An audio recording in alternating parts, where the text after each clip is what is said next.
시청자 여러분 안녕하세요. 자유평화통일TV의 통일톡입니다.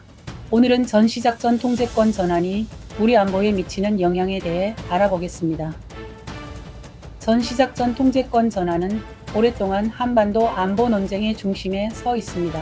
정부와 국방부는 수년째 조건에 기초한 전작권 전환을 강조하며 그 조건의 핵심으로 이른바 FMC, 풀 미션 케이퍼빌러티, 즉 완전 운용 능력을 내세우고 있습니다.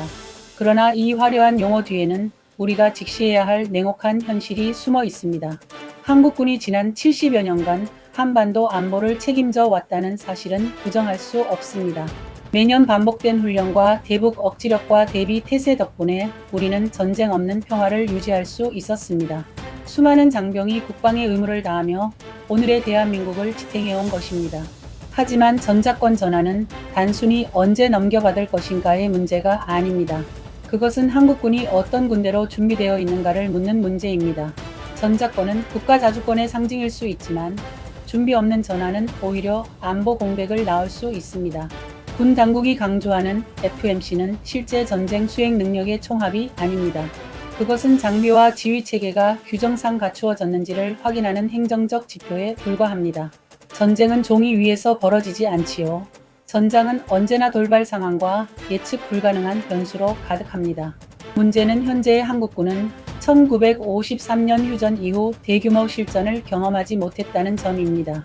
국지적 충돌은 있었지만 전면전 경험은 없었고 이는 군의 체질을 바꾸었습니다. 훈련은 정례화되었지만 점점 행정화되었고 보고와 평가 체계는 과도하게 비대해졌습니다.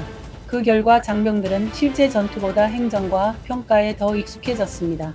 이는 특정 개인의 문제가 아니라 제도와 문화가 구조적으로 그렇게 흘러왔기 때문일 겁니다. 예를 들어 이스라엘군 IDF는 건국 이후 끊임없는 전쟁과 무력 충돌을 겪으며 군 전체가 실전 속에서 단련되었습니다. 그 결과 새로운 전술과 교리를 실전으로 검증하고 발전시켜 왔습니다. 이스라엘군은 단순히 강하다는 평가를 넘어서 실제 전투에 최적화되었습니다. 미군도 마찬가지입니다. 나는 주한미군에서 근무하며 이라크와 아프가니스탄 파병을 마치고 돌아온 미군 장병들을 직접 보았습니다. 그들의 눈빛과 행동, 지휘 방식에는 실전에서 배운 교훈이 녹아 있었습니다.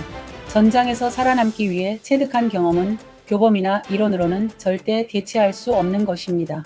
이런 경험이 미군을 세계 최강의 군대로 만드는 기반인 것이죠. 반면 한국군은 외형적으로 첨단 장비와 훈련 계획을 갖추었지만 실제 전장에서 이를 운용해 본 경험이 없습니다.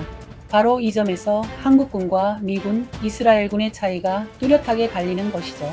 군의 힘은 장비에서만 나오지 않습니다.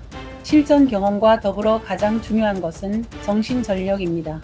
군이 스스로 왜 싸우는지, 무엇을 지키려는지에 대한 확고한 인식이 없다면 첨단 무기와 지휘 체계는 그저 무력한 철 덩어리에 불과합니다.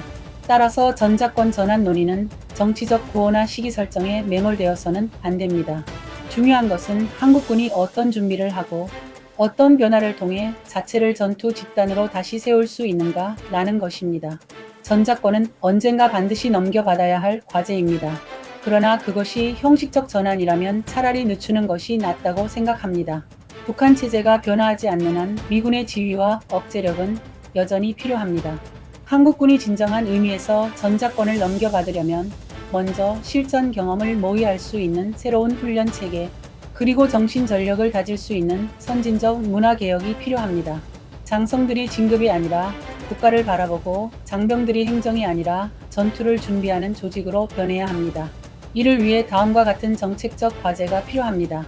실전형 훈련 강화입니다. 단순 시뮬레이션과 보여주기식 훈련을 넘어 실제 전투에 가까운 훈련 환경을 조성해야 합니다. 미군, 동맹군과의 합동 실전 모의 훈련을 확대하고 전시 돌발 상황에 대응할 수 있는 시나리오 훈련을 정례화하고 강화해야 합니다. 더불어 군의 사명은 단순한 직업적 안정이나 승진이 아니라 국가와 국민을 지키는 일입니다. 군 내부 교육과 문화가 다시금 국민의 군대로서의 정신을 강조하도록 개혁이 필요합니다. 장성 인사가 정치적 코드나 정권 친화적 성향에 좌우되지 않도록 제도를 개선해야 합니다. 군에 대한 과도한 정치적 개입을 줄이고 지휘관 승진의 핵심 기준은 행정적 성과가 아니라 전투력 강화, 전술 작전 능력이 되어야 합니다. 지금까지 8월 22일자 한국 NGO 신문에 게재된 한국융합안보연구원 김희석 연구위원의 칼럼 전시작전 통제권 전환의 실체를 소개해드렸습니다. 영상이 도움이 되셨다면 구독과 좋아요 부탁드립니다. 자유평화통일TV의 통일톡이었습니다. 감사합니다.